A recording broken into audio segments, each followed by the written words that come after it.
Baik, sebelumnya Assalamualaikum warahmatullahi wabarakatuh. Perkenalkan, nama saya Zaina.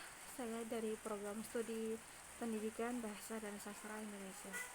Hari ini atau pada sore hari ini saya akan membacakan sebuah tugas PowerPoint yang dibuat dari saya sendiri. Baik,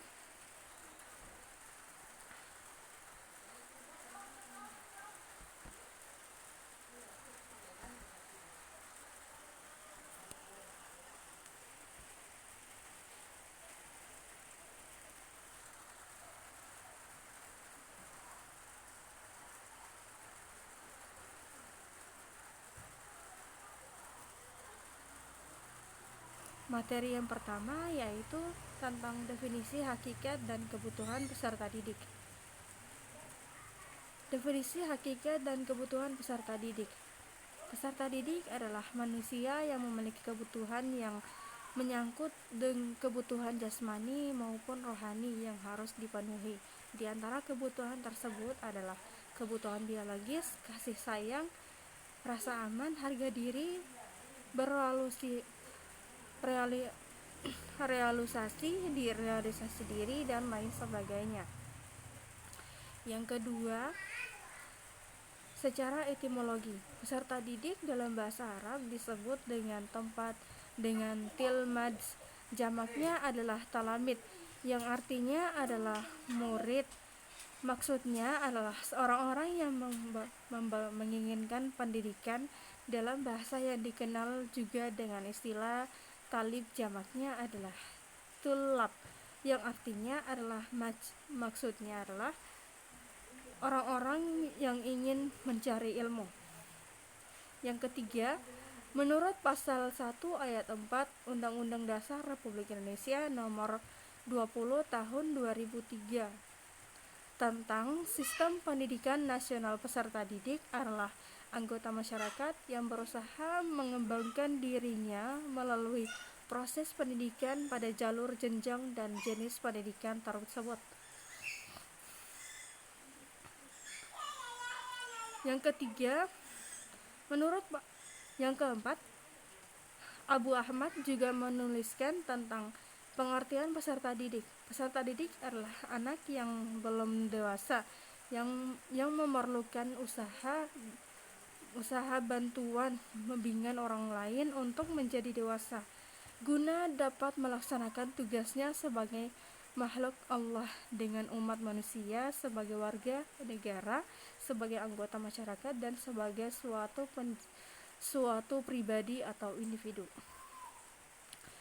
Yang kelima, Homme juga menyatakan ada beberapa hal yang perlu dipahami dalam masalah anak didik adalah: yang pertama, anak didik bukan miniatur orang dewasa. Yang kedua, perkembangan anak didik mengikuti periode tahap pengembangan tertentu. Yang ketiga, anak didik memiliki kebutuhan dan menuntut untuk memenuhi kebutuhannya itu semaksimal mungkin.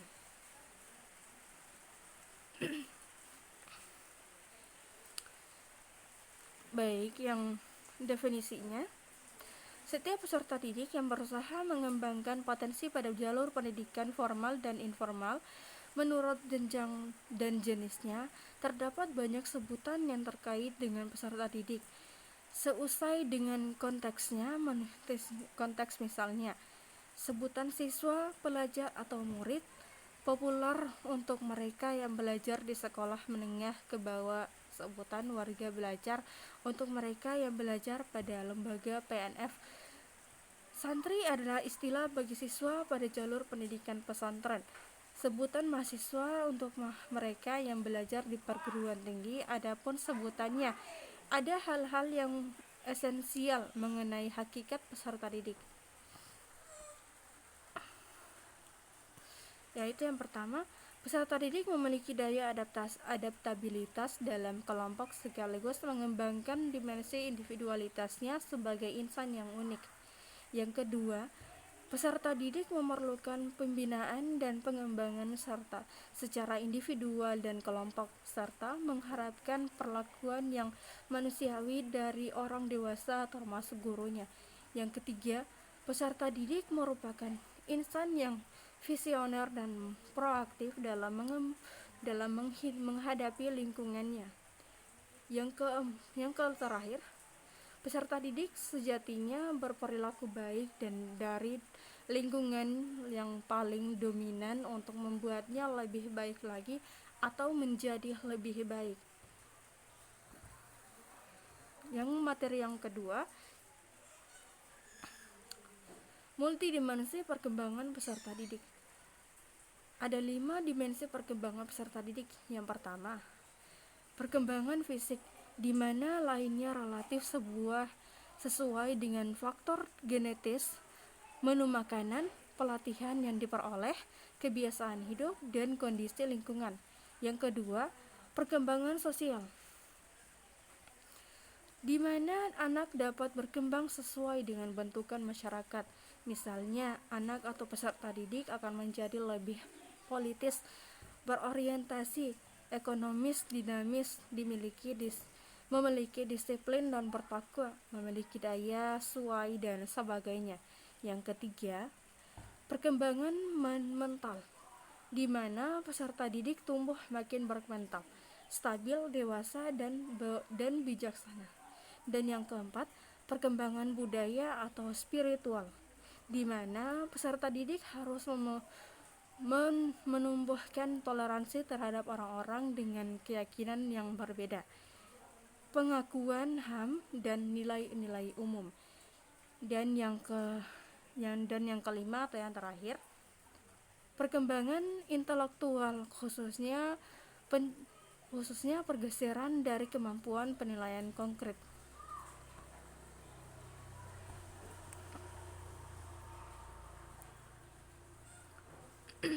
Yang B, anatomi pengembangan peserta didik. Pengembangan dan perkembangan peserta didik merupakan evolusi progresif dari dimensi fisik, sosial, mental, budaya, dan spiritual dan intelektual. Kelimanya tumbuh dan berkembang sebagai kesadaran dan terwujud sebagai pengorganisasian dengan kekuatan-kekuatan yang lebih tinggi. Peserta didik mengatur ekspresi energi mereka pada tingkat yang berbeda dengan cara meningkatkan keterampilan, sikap, penguasaan informasi, pemahaman konseptual, dan nilai-nilai yang dibuat. Yang materi yang ketiga, perkembangan peserta didik usia 2-6 tahun. Perkembangan fisik anak 2-6 tahun. Anak dapat turun tangga, melompat, bajengkrak, dan mengubah arah, dapat mengenakan pakaian tanpa dibantu. Gigi susu mulai tanggal digantikan oleh gigi tetap. Masa kanak-kanak awal terjadi pada rentang usia 2-6 tahun. Masa ini sekaligus merupakan masa persekolahan, di mana anak umumnya masuk kelompok bermain dan taman dengan kanak-kanak. Anak usia taman kanak-kanak dalam rentangan usia 4 atau 6 tahun berada dalam masa usia emas atau golden age. Segala sesuatunya sangat berharga, baik fisik, emosi, dan intelektualnya.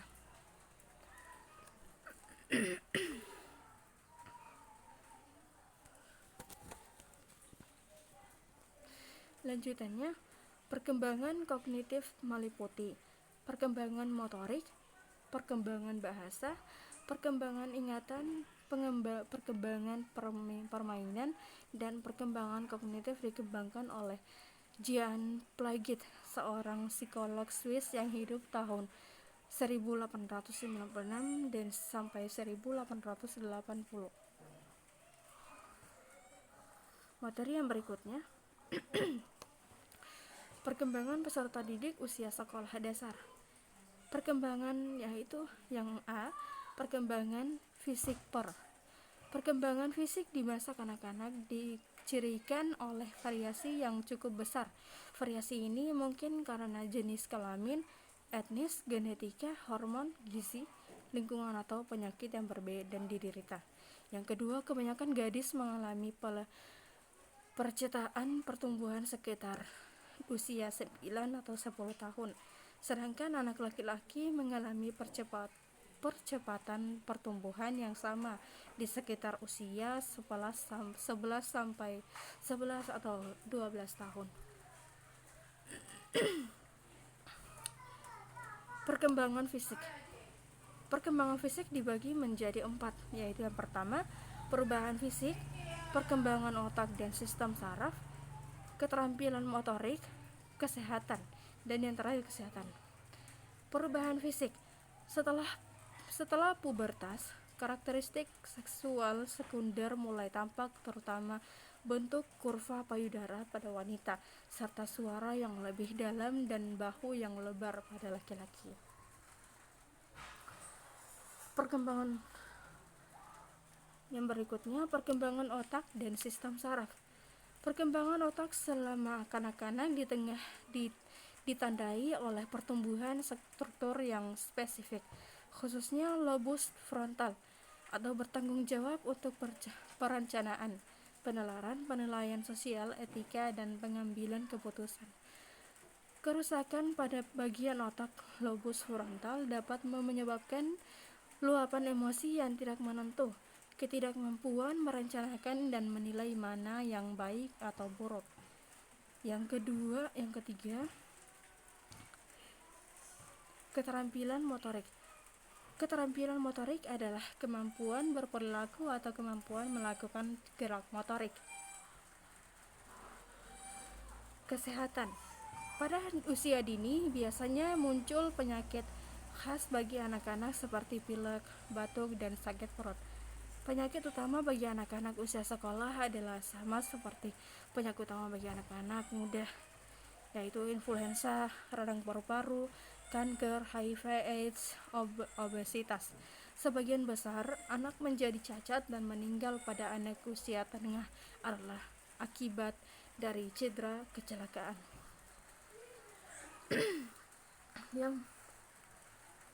Yang berikut,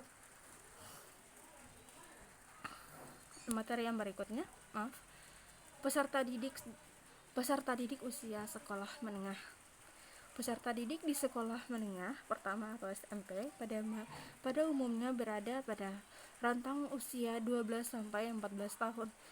Santrok 2010 menyebutkan bahwa pada masa remaja, peserta didik sedang berada pada masa transisi antara periode anak-anak menuju dewasa awal. Yang kedua, secara umum kebutuhan primer pada anak usia SMP atau SMA terdiri dari pangan sandang dan papan atau makanan. Pakaian berumah. Kebutuhan sekunder adalah kebutuhan kedua yang dipenuhi setelah kebutuhan primer terpenuhi. Yang berikutnya, pelajar sekolah menengah pertama umumnya berusia 13 sampai 15 tahun di Indonesia. Setiap warga negara berusia 7 sampai 15 tahun wajib mengikuti pendidikan dasar.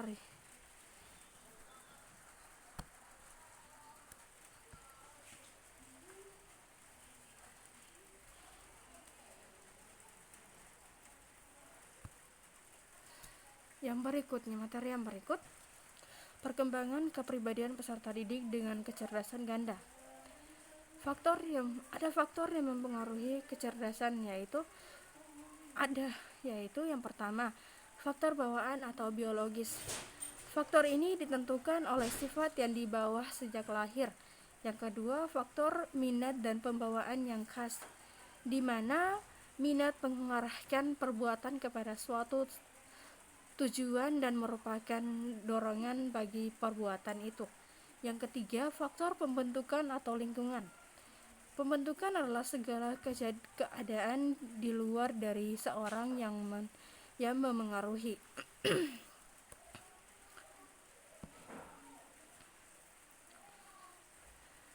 Lanjutannya, dan yang keempat, faktor kematangan. di mana tiap organ dalam tubuh manusia mengalami pertumbuhan dan perkembangan. Yang kelima, faktor kebebasan.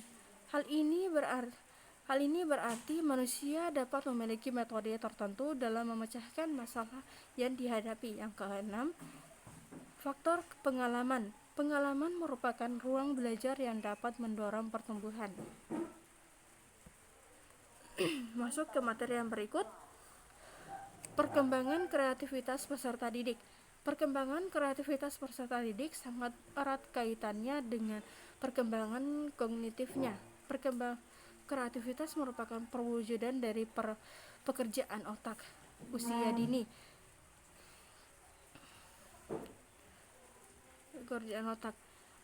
Menurut Danim, pada usia dini, perkembangan kognitif anak memperlihatkan kecenderungan suasana intuitif atau perasaan kecenderungan alamiah, sikap meniru dari orang dewasa dan lingkungannya. Menurut Danim, pada usia dini ini anak mulai menyesuaikan diri dengan realitas konkret disertai dengan perkembangannya rasa ingin tahu yang cukup kuat. Baik, itu saja materi PowerPoint dari saya. Saya ucapkan billahi taufiq wal hidayah. Wassalamualaikum warahmatullahi wabarakatuh. Jika ada pertanyaan bisa tanya langsung kepada saya. Terima kasih.